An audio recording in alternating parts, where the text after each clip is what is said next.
So here is a lecture about how SSL works and how to protect yourself against man-in-the-middle attacks. Please do not skip this lecture even if you know SSL. I will go over the basics, but trust me, there will be some new content for you. So, SSL refers to Secure Socket Layer, and it's used to encrypt connections. And TLS refers to Transport Layer Security, which is a newer version of that protocol. And nowadays, even though it's almost only TLS certificates, people still refer, including me, of it as SSL. So if you hear me say SSL, I mean TLS, and it's just everyone does that. So don't get mad at me. So public SSL certificates are issued by something called the Certificate Authority, and you have many public certificate authorities such as Komodo, Symantec, GoDaddy, GlobalSign, DigiCert, Let's Encrypt, and so on. And when a certificate is issued to you, it has an expiration date that you will set, and then you must renew it before it expires to keep your service up and running. So how does SSL encryption work? Well, you have a client and a server, and they need to talk to one another using a secure channel. So they need to use SSL encryption. The thing is, using asymmetric encryption, which is the basis of SSL, is very, very expensive. And by expensive, we mean expensive in terms of CPU cycles. So the least expensive type of encryption is symmetric encryption. It's much cheaper. But SSL is only for asymmetric. So the idea is that during the asymmetric handshake, which is the first connection between the client and the server, they're going to use and exchange a symmetric key that they will commonly share for this communication. And from that point forward, they will only use the symmetric key to talk to one another. So in this case, the asymmetric encryption of SSL is just used for the handshake, and then it's all symmetrical. So how does that work in detail? The client says, hello, here is my cipher suits, and here is a random thing. And the server responds, okay, here is my server random, and here is my SSL certificates. The client will verify the authenticity of the SSL certificates by looking up if it's correctly computed. And then if it is, it will send a master symmetric key that has been generated and sent, and that will be encrypted using the key that has received. And the idea here is that this secret will be able to be retrieved by the server and decrypted. And in case the client also has an SSL certificate, it will send it at this moment. So it's possible to have a two-way certificate where the client authenticates to the server and the server to the client.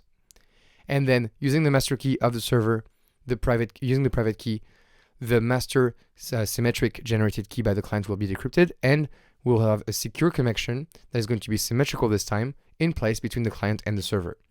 You don't need to know all these details. The exam will not test you on this, but I want to make sure you understand how this handshake works, at least at a high level, so you get an idea of how SSL works, just for your knowledge, because I think as a solutions architect professional, if you don't know how SSL works, that's a bit worrying, okay?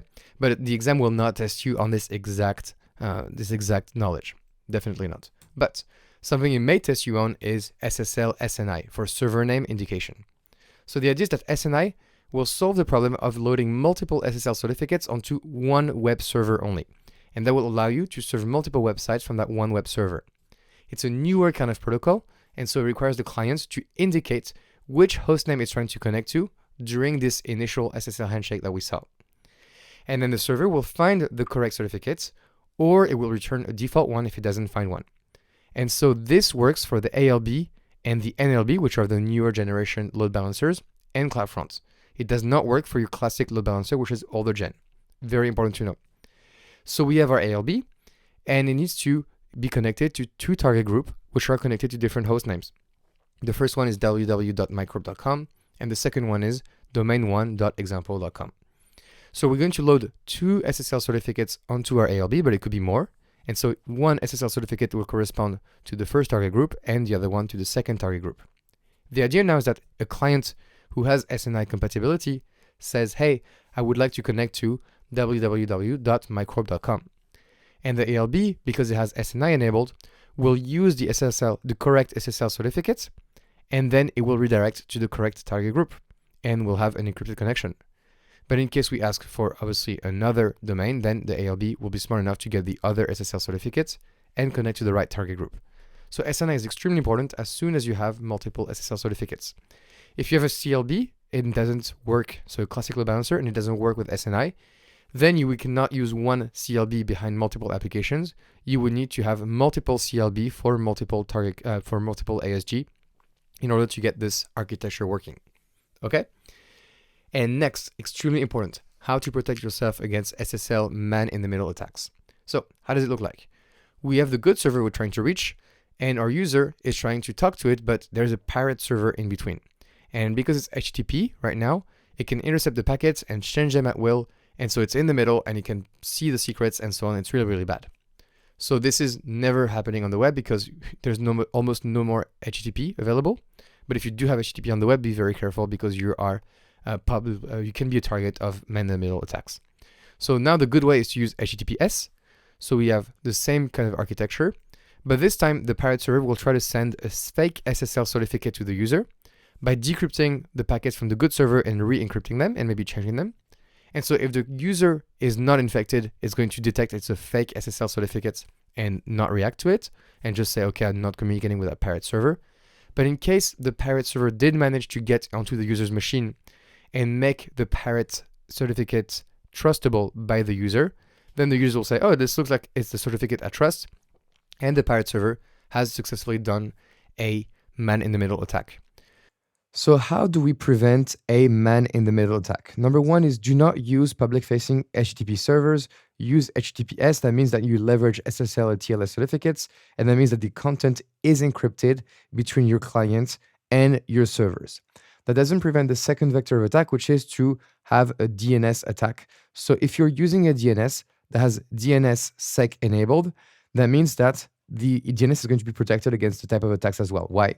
Well, when a DNS server is hacked, or it's possible for a pirate server to forge a DNS response and to send your clients to the wrong target server.